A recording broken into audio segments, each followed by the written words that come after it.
Welcome to సమయం TV.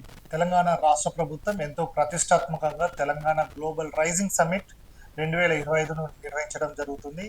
దీనిని దావోస్లో ప్రతి ఏటా జరిగే వరల్డ్ ఎకనామిక్ ఫోరంకి సంబంధించి ఏ విధంగానైతే అంతర్జాతీయ ప్రమాణాలతో నిర్వహించడం జరుగుతుందో అదే విధంగా కూడా తెలంగాణ రాష్ట్రంలో నిర్వహించడానికి ప్రయత్నాలు చేయడం జరుగుతుంది. దీని సీఎం స్వయంగా ఈ ఏర్పాట్లను కూడా పర్యవేక్షించడం జరుగుతుంది. సో దీని విషయానికి వెళ్తే మొత్తంగా ఏదైతే గతంలో ఫార్మాసిటీకి సంబంధించిన భూములు కావచ్చు, అలాగే ఇప్పుడు ఏదైతే చెప్పడం జరుగుతుందో భారత్ ఫ్యూచర్ సిటీ అని చెప్తున్న నేపథ్యం ఏదైతే ఉందో, దీంట్లో అటు మీర్ఖాన్పేటలో 8-9 తేదీలలో ఈ గ్లోబల్ రైజింగ్ సమ్మిట్ 2025ను తెలంగాణ రాష్ట్ర ప్రభుత్వం నిర్వహించడం జరుగుతుంది.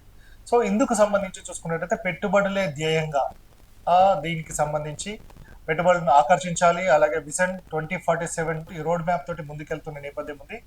ఇందుకు సంబంధించి అటు ఎడ్యుకేషన్ కావచ్చు, ఎంటర్టైన్మెంట్ కావచ్చు, హెల్త్, ఇవన్నీ రంగాలకు సంబంధించిన వాటన్నిటి కూడా క్రోడీకరిస్తూ దీన్ని ముందుకెళ్ళడం జరుగుతుంది. సో దీనికి సంబంధించి చూసుకున్నట్టయితే 8-9 తేదీలలో మీర్ఖాన్పేటలో దీనికి సంబంధించిన సమ్మిట్కి సంబంధించి అన్ని ఏర్పాట్లను కూడా వేగవంతంగా చురుగ్గా సాగడం జరుగుతుంది. ప్రత్యేకంగా సీఎం అన్ని ఏర్పాట్లను కూడా పర్యవేక్షించడం జరుగుతుంది. మంత్రులు దేశవ్యాప్తంగా పర్యటనలు చేయడం జరిగింది. ఇప్పటికే ప్రధానమంత్రితో పాటుగా రాహుల్ గాంధీ, సోనియా గాంధీ కూడా స్వయంగా సీఎం రేవంత్ రెడ్డి వెళ్ళి వాళ్ళకి ఆహ్వానించడం జరిగింది. అలాగే మిగతా మంత్రులు కూడా అన్ని స్థాయిలో ఉన్న ఏదైతే సీఎంలు అన్నిటి కూడా కలిసి వారికి కూడా గ్లోబల్ సమ్మిట్కి రావాలని కూడా వాళ్ళు కూడా విన్నవించడం జరిగింది. సో ఈ సమ్మిట్కి సంబంధించి చూసుకున్నట్టయితే దేశ విదేశాల నుంచి సంబంధించిన విద్యావేత్తలు కావచ్చు, ఇండస్ట్రియలిస్టులు కావచ్చు, వివిధ రంగాల్లో ఉన్న నిపుణులు అంతా కూడా ఈ సమ్మిట్లో పాల్గొనడం జరుగుతుంది.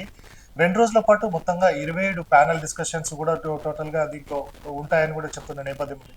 సో మనం దీంట్లో సంబంధించిన టాపిక్స్ అంటే చాలా సంబంధించిన ఇండస్ట్రీస్ కావచ్చు, energy, mobility, IT, semiconductors, health, education, tourism, infra, agricultural and industries, gig economy రంగాలపై కూడా చర్చిస్తారని కూడా ఇప్పటికే ప్రభుత్వం చెప్తున్న నేపథ్యం ఉంది. అలాగే ఎవరెవరు మరి ఈ సమ్మిట్కు ఎవరెవరు వస్తారు అని అంటే వరల్డ్ హెల్త్ ఆర్గనైజేషన్కి సంబంధించి కావచ్చు, యూనిసెఫ్ ప్రతినిధులు కావచ్చు, అలాగే పెట్టుబడులు పెట్టే ఏదైతే అంటే అప్పులు ఇచ్చేవారు వరల్డ్ బ్యాంక్ సంబంధించిన వారు కావచ్చు, అలాగే ఏషియన్ డెవలప్మెంట్ బ్యాంక్ సంబంధించిన ప్రతినిధులు, వారితో పాటుగా టూరిజం డెవలప్మెంట్కి సంబంధించి చూసుకున్నట్టయితే తాజ్ హోటల్స్ వారు కావచ్చు, సినిమా ఇండస్ట్రీకి సంబంధించి చూస్తే పీవీఆర్ ఐనాక్స్, అలాగే డిఫెన్స్కి సంబంధించి డిఆర్డిఓ కావచ్చు, అలాగే అగ్రికి సంబంధించి అమూల్ వాళ్ళు, Greenko, Hitachi energy, Tata reality వారంతా కూడా ఈ ప్యానల్ డిస్కషన్స్లో కావచ్చు, ఈ సమ్మిట్లో వాళ్ళు కూడా వారికి సంబంధించిన ప్రతినిధులందరూ కూడా పాల్గొనడం జరుగుతుంది. సో మరి దీనికి ఎవరెవరు ముఖ్యమైన ప్రతినిధులు అంటే సెలబ్రిటీస్ కూడా పాల్గొనడం జరుగుతుంది. ముఖ్యంగా సినిమాకి సంబంధించిన కావచ్చు, అలాగే క్రీడా రంగానికి సంబంధించిన ప్రతినిధులకు సంబంధించి ప్యానల్ డిస్కషన్ కూడా ఉండడం జరిగింది.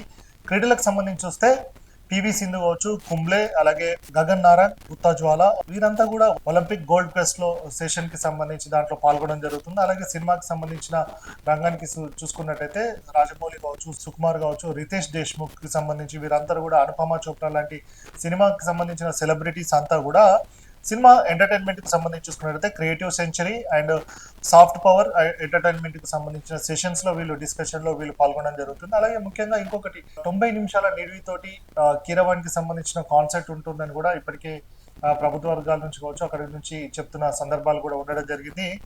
అలాగే దీంట్లో డిసెంబర్ 9న అంటే ఏదైతే రెండో రోజు ఏదైతే ఉండడం జరిగిందో ఆ రోజున చూసుకున్నట్టయితే ఎందుకోసం మేము మరి గ్లోబల్ సమ్మిట్ ను నిర్వహిస్తున్నాం అనేది స్పష్టంగా తెలవడం కోసం తమ వ్యూహం ఏంటి, అలాగే తమ ప్రణాళిక ఏంటి అనేది కూడా స్పష్టంగా చెప్పడం కోసం రాష్ట్ర ప్రభుత్వం విజన్ 2047 అంటే రైజింగ్ 2047 విజన్ డాక్యుమెంట్ కూడా రిలీజ్ చేయడం జరుగుతుంది. తమ వ్యూహం ఏ విధంగా ఉండబోతుంది అనేది కూడా స్పష్టంగా చెప్పే నేపథ్యానికి ఈ విజన్ డాక్యుమెంట్ కూడా రిలీజ్ చేయడం జరుగుతుంది. దాంట్లో ముఖ్యంగా $3 ట్రిలియన్ ఆర్థిక వ్యవస్థను తీర్చిదిద్దేందుకు కూడా ఈ ప్రణాళికను రూపుదిద్దినట్టుగా కూడా ఈ చెప్తున్న నేపథ్యం.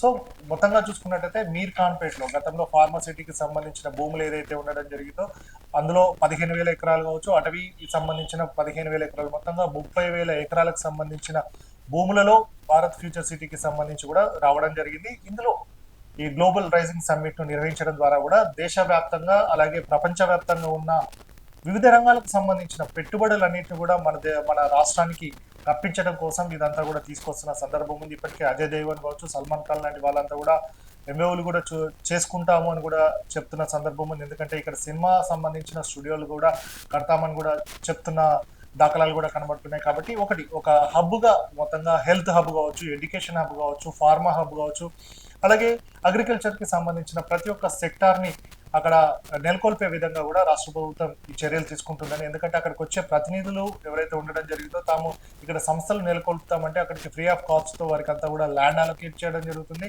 కావాల్సిన ఇన్ఫ్రా, వాటర్ కావచ్చు, రోడ్స్ కావచ్చు, అలాగే ఎలక్ట్రిసిటీకి సంబంధించిన ఇన్ఫ్రా అంతా కూడా రాష్ట్ర ప్రభుత్వం ఫ్రీ ఆఫ్ కాస్ట్తో ఇస్తుంది. కాబట్టి తర్వాత అదంతా కూడా డెవలప్ చేసి ఇక్కడ ఉన్న వారికి అందరికి ఉపాధి కల్పించే విధంగా కూడా ఈ పెట్టుబడులను తీసుకురావడం జరుగుతుంది. కాబట్టి సో మొత్తంగా చూసుకున్నట్టయితే భారత్ ఫ్యూచర్ సిటీలో ఏదైతే గ్లోబల్ రైజింగ్ సమ్మిట్ 2025 నిర్వహించడం జరుగుతుంది. ఇది పెట్టుబడుల ఆకర్షణగా రాష్ట్ర ప్రభుత్వం ఒక ముందు చూపుతోటి 2047 విజన్ డాక్యుమెంట్ తోటి ముందుకెళ్తున్న నేపథ్యం ఉంది. కాబట్టి సో ఇది సక్సెస్ అయ్యే విధంగా కూడా అటు రాష్ట్ర ప్రభుత్వం ప్రణాళికలు చేపడుతుంది. సో మరి మీరేమనుకుంటున్నారు? ఈ గతంలో ఫార్మసిటీకి సంబంధించిన భూములు ఉండడం జరిగింది, మరి ఇప్పుడే భారత్ ఫ్యూచర్ సిటీలో తెలంగాణ గ్లోబల్ రైజింగ్ సమ్మిట్ నిర్వహిస్తున్నారు. మరి ఈ సమ్మిట్ సక్సెస్ అవుతుందా?